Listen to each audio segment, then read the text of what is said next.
काशिफ अनवर साहब, शहबाज शरीफ आ गए और यहाँ पर ढोल ढमक्के हो रहे हैं, मुस्लिम लीग की खुशियाँ मना रहे हैं, आतिशबाजी की जा रही है, सारा कुछ ऐलानात भी हो गए हैं।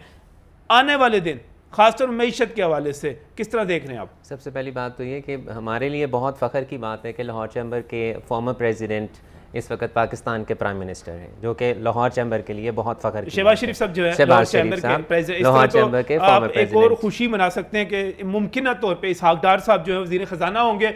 इसहाक डार साहब भी लाहौर चैम्बर के साबिक सदर हैं। इस तरह वज़ीर आज़म और वज़ीर ख़जाना दोनों जो हैं लाहौर चैम्बर के साबिक सदर हमारे लिए बहुत फ़ख्र की बात है। पता नहीं आपको मिलेगा उससे कुछ के नहीं मिलेगा। नहीं, मैं तो लाहौर चैम्बर के लिए बात कर रहा हूँ कि हमारे इंस्टीट्यूशन के लिए बहुत नहीं। अब बात आई आपके सवाल की जी, तो जो आपका सवाल है बिल्कुल बहुत मुश्किल वक्त है।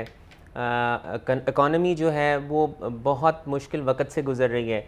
हमारे तमाम डेफिसिट्स कंट्रोल से बाहर हैं, तमाम हमारी डेट्स जो हैं वो लिमिट्स क्रॉस कर चुके हैं। सर्कुलर डेट कंट्रोल में नहीं है, ट्रेड डेफिसिट कंट्रोल में नहीं है, इंपोर्ट्स आपकी निकल चुकी हैं, आपकी हद से निकल चुकी हैं।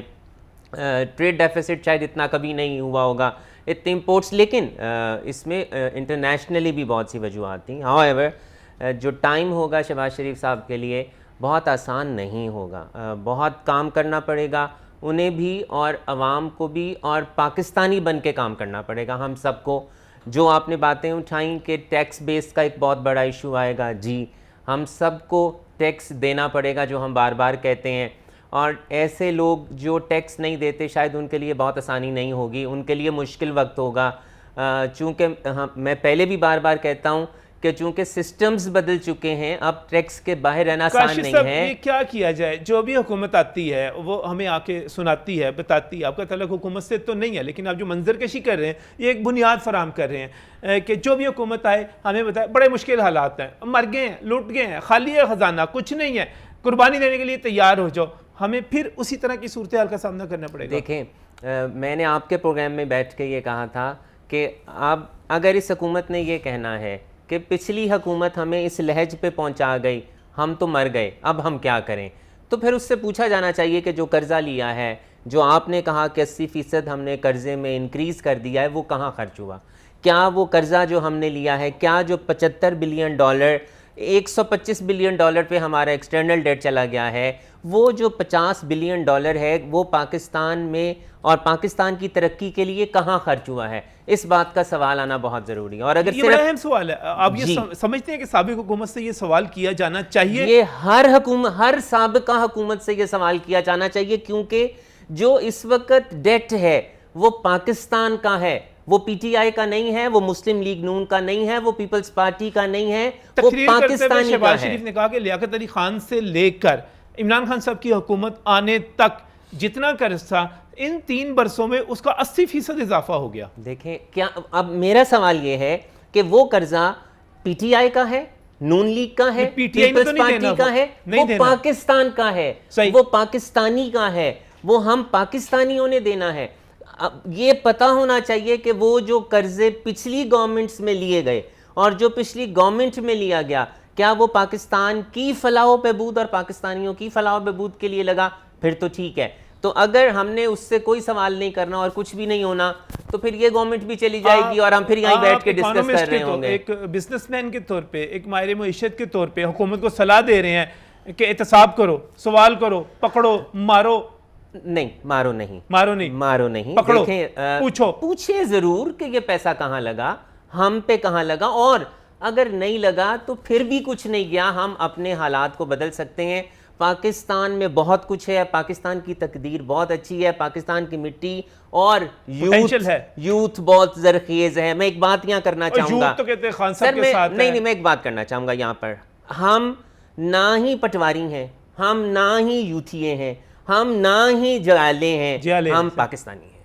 देखें, और हमने अपनी यूथ को और अपनी पाकिस्तानी अवाम को यह मैसेज देना है कि पाकिस्तानी होकर सोचें। देखिए, कोई किसी एक पार्टी का होकर ना सोचें। देखिए, जो हुआ इट इज नॉट गुड। अच्छी बातें अमल कौन करता है इन पे? कोई नहीं। देखिए, हम अपनी पार्टी अफिलिएशन के साथ सोचते हैं। हम क्यों बैठे? हम इसीलिए यहाँ बैठे हैं कि हम बात करें और सही बात करें। हम यहाँ क्यों बैठे हैं कि अगली गवर्नमेंट को बता सकें। अपना अशरफ मेहताब साहब ये ऐलानात बड़े बड़े किए गए, साथ ही बता दिया गया कि मुल्क की हालत ठीक नहीं है। तो बड़े बड़े ऐलानात कैसे हो गए? अगर आपके पास पैसे नहीं है, आपका करंट अकाउंट डेफिसिट जो है रिकॉर्ड पे पहुंचा हुआ है, आपका ट्रेड डेफिसिट रिकॉर्ड पे पहुंचा हुआ है, आपका बजट जो खसारा है वो रिकॉर्ड पे पहुंचा हुआ है, आप तनख्वाहें बढ़ाते चले जा रहे हैं, ये कोई शहनशाहों की तरह का ऐलान है? क्या है ये? देखिए, बात यह है कि ये शहनशाही तो नहीं मैं कह सकता इसको। अब ये देखना पड़ेगा कि मुल्क के जो हमारे 60-70% लोग हैं उनके ऊपर बर्डन कितना बढ़ गया है। मैंने पिछले प्रोग्राम में आपको बताया था कि तकरीबन 3500 के करीब 3 से 3,500 रुपया इंक्रीज़ हुआ। एक आम आदमी लेमैन जो 16-17 हज़ार रुपया तनख्वाह लेता है उसके ऊपर ये महंगाई की वजह से जो बर्डन आया है, अब उसको किसी तरीके से तो कम करना है। अब 60% आबादी और एक तरफ आपकी हुकूमत के चंद लोग गिने चुने उंगलों पे गिने जाते हैं, और ये अदारे जो सफेदाती बने हुए हैं जिनमें कोई पैसे कहाँ से आएंगे? जो मैं बता रहा हूँ कहाँ से आएंगे भाई? मैं बता रहा हूँ कहाँ से आएंगे। मैं ये कह रहा हूँ, पहले भी मैंने कहा था कि ये जो सफेदाती बने हुए अदारे हैं, ये 42-43 जो आपकी डिवीजन्स और वजारतें हैं, ये किस लिए रखी हुई है? अब इनके पास मौका आ गया है। शहबाज शरीफ तो पहले भी यहाँ आपको पता है कि पंजाब में रहे तो इन्होंने मुख्तसर सी कबीना रखी थी और इस पर बड़ी तनकीद होती रही जी इन्होंने 16 वजारतें अपने पास रख ली, 10 वजारतें अपने पास रख ली। मैं ये कहता हूँ कि ये जो अपने पास रखने वाली वजारतें इनको ख़त्म करें, इनको मदगम करें, जहाँ पे मुलाजमीन की कमी है उसमें इनको खपाएं, और इन अदारों का जो सफेदाती होना है, जो खाए जा रहे हैं, हमारा को 700-800 रुपया हर साल बजट से खा जाते हैं, इसको बचाएं। फिर उसके बाद जो ये हमारे बिजली सप्लाई करने वाले अदारे हैं, पाकिस्तान स्टील मिल है, PIA है, पाकिस्तान रेलवे है, इसका वो खुदारा करें कुछ। ये वो सर्विस ना तो आम आदमी को दे रहे हैं और ना ही ये किसी और को दे रहे हैं, ये खसारे में जा रहे हैं, ये भी पैसे बीच में जा रहे हैं हमारे। तो ये अगर अब इनके पास मौका है कि अब अगर ये इस वक्त सारे इकट्ठे हैं, कोई इसमें मतलब तफरीत नहीं होनी चाहिए। जितनी पार्टी एक दूसरे के खिलाफ होती थी, ये प्राइवेटाइज नहीं करना, इसमें से निकालने नहीं है, ये अब सर जोड़ के बैठ के ये फैसला करें अपने अखराजात। और आप सलाह दे रहे हैं प्राइवेटाइजेशन की तरफ चले? हाँ जी, हाँ जी। उसमें क्या होगा? बेरोजगारी बढ़ेगी, हजारों लोग, लाखों लोग बेरोजगार हो जाएंगे। मेरी बात सुन ले, कैसे हो जाएंगे? बस अभी भी आपके बेशतर अदारों के अंदर वो जो प्रोडक्टिव अदारे हैं उनके अंदर मुलाजमीन की कमी है, उनकी वो स्ट्रेंथ पूरी नहीं है। तो आप वहाँ से उठाएं, इधर लाएं, और बाकी जो इखराजात उनके होंगे, ये अल्ले तल्ले गड्डियाँ, ये गाड़ियाँ, ये दफ्तर, ये सारे ख़त्म होंगे ना। उनके कम अज़ कम आपको 300 से 400 रुपया बचत हो जाएगी एक साल के अंदर।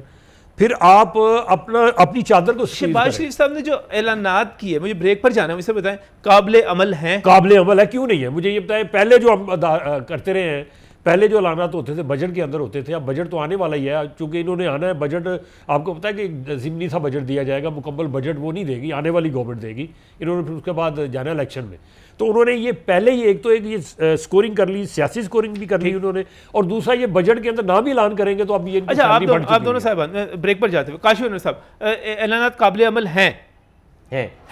अच्छा मेहताब साहब, ऐलानात काबिले अमल है इस सूरत में कि वो जो इधर पैसे देने हैं वो कहीं ना कहीं बचत किए जाए, वो बचत की जाए, अपने जो है मतलब किए जाए, अपने प्राइम मिनिस्टर हाउस के, प्रेसिडेंसी हाउस के, गवर्नर हाउस के, इन सारों के जो खर्चे हैं उसको कम करें, बहुत ज़रूरी खर्चे जो करें, बाकी अल्लाह तआला छोड़ दें। ये पार्टियां, ये इस तरह किस्म खाने